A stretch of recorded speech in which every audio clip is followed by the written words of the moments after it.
Welcome back to the Larson Show. Don't forget, every week we celebrate First Amendment Friday on this program. Every subject under the sun is fair game, and naysayers, as always, go to the head of the line. It is primary season. We've been having them in one Tuesday after another, and some of them have produced some rather surprising results, including some results that may suggest that the big Democratic wave or tsunami is turning into a trickle. And maybe even what my friend Seton Motley calls a suck out, which is when a big storm hits the East Coast and it literally chews up so much water that it actually pulls the water back. We'll see what Alex Smith thinks about that, who's executive director of America Rising PAC. Alex, welcome to the program.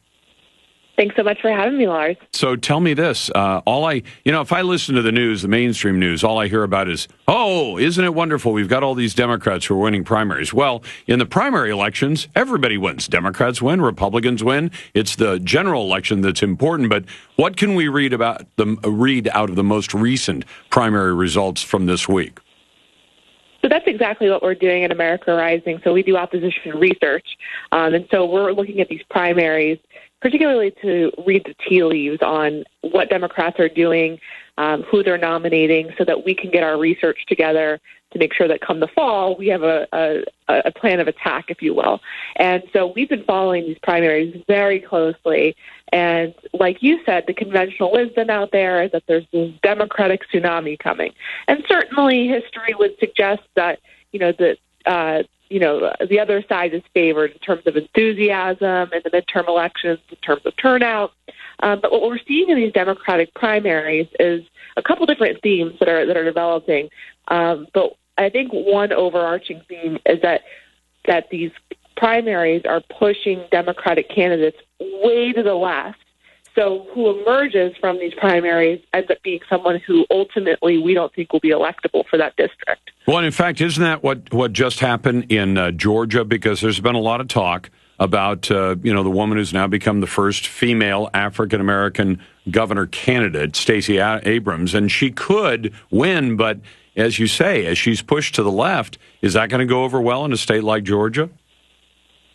Well, see, that's the problem. And, of course, we look at Georgia.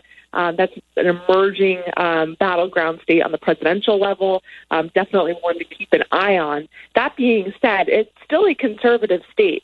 And so I think with these candidates, like a lot of the House races that we're seeing, when you have two Democrats who are vying against each other, they end up, cutting each other up so much, depleting each other's resources in terms of money and time, and they end up forcing the other to take extreme positions that don't end up working for them when general election voters, tune in right after Labor Day to make their choices. Do you think that we're going to see Ms. Abrams, for example, drift to the middle or try to show that she can come to the middle for that general election? Because that might be a tough haul, given all the national attention on her. I'm sure she's going to get a lot of pressure from her own party to be as left as she possibly can be. That, and don't forget the 2020 candidates who are looking to kind of mix things up and to put their own name on these primaries.